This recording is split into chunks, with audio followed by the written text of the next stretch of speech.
দেশ বা দেশের বাইরের থেকে যারা যেখান থেকে আমার এই ভিডিওগুলো দেখতেছেন তাদের সবাইকে জানাই অনেক অনেক প্রীতি ও শুভেচ্ছা। আশা করি সকলে ভালো আছেন এবং সুস্থ আছেন।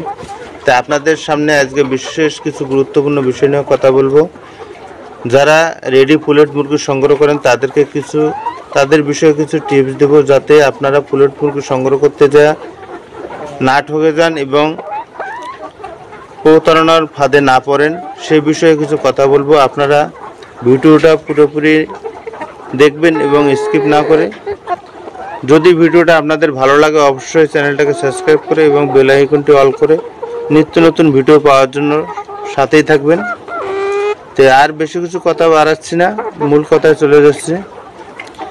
তো খামারি ভাই বোনেরা, আপনারা যে রেডি পুলেট মুরগি সংগ্রহ করেন, তো পুলেট মুরগি সংগ্রহ করার আগে আপনাদেরকে কিছু জিনিস আপনাদের জানা থাকা দরকার।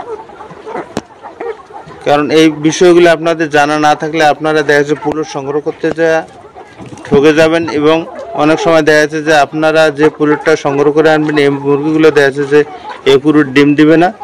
দেখা যাচ্ছে যে আপনার খামার করার প্রতি ইচ্ছা বা আগ্রহ কমে যাবে।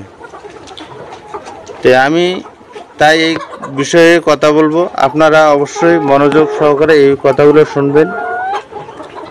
তো পুলেট সংগ্রহ করার আগে আপনাকে অবশ্যই জানতে হবে এই মুরগিগুলোতে সঠিকভাবে ভ্যাকসিন করা আছে কি না, এবং এই মুরগিগুলো যেহেতু আমি দীর্ঘদিন প্রোডাকশন নেব, এই মুরগিগুলো সেইভাবে তৈরি করা আছে কি না এই বিষয়গুলো আপনাকে আগে জানতে হবে। তারপরে সেই খামার থেকে আপনাকে মুরগি সংগ্রহ করতে হবে।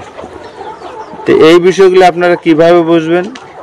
তো খামারে গেলে দেখা যাচ্ছে যে আপনারা মুরগির ঘরে ঢুকবেন, ঢোকার পরে দেখা যাচ্ছে যে মুরগির চতুর্থ সাইড দিয়ে হাঁটবেন, হাঁটার পরে দেখা গেছে যে আপনার মুরগিগুলো যদি উজ্জ্বল এবং চঞ্চল থাকে তাহলে মনে করবেন যে না, হ্যাঁ, মুরগিগুলো সুস্থ এবং সবল আছে।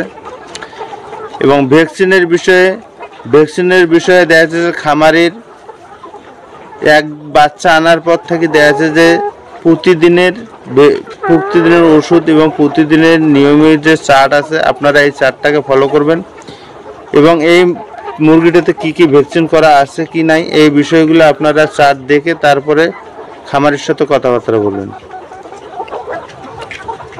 তে আমার কাছ থেকে পুলেট মুরগি সংগ্রহ করলে আপনারা দেখা যাচ্ছে যে একদিনে বাচ্চার থেকেই আপনারা যতদিন বয়সে পুলেট মুরগি সংগ্রহ করবেন ততদিনের চার্ট পাবেন এবং এই মুরগিতে আমি কি কি ভ্যাকসিন করছি না করছি এই বিষয়গুলোও পাবেন।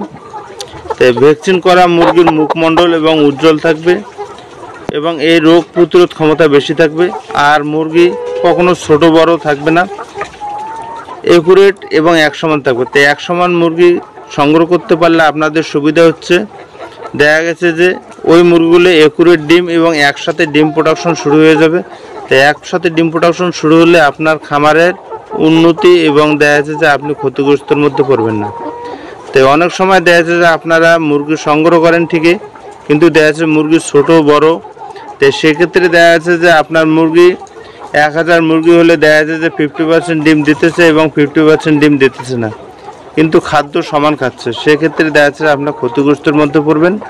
তাই আমি চাই আপনারা যাতে ক্ষতিগ্রস্তের মধ্যে না পড়েন, আপনারা খামারে এসে দেখে তারপরে সরাসরি আপনারা মুরগি সংগ্রহ করেন এবং ভালো মুরগি সংগ্রহ করেন, সুন্দরভাবে খামার পরিচালনা করেন, যাতে আপনাদের কোনো ক্ষতি না হয় এবং আপনারা যাতে লাভবান হতে পারেন।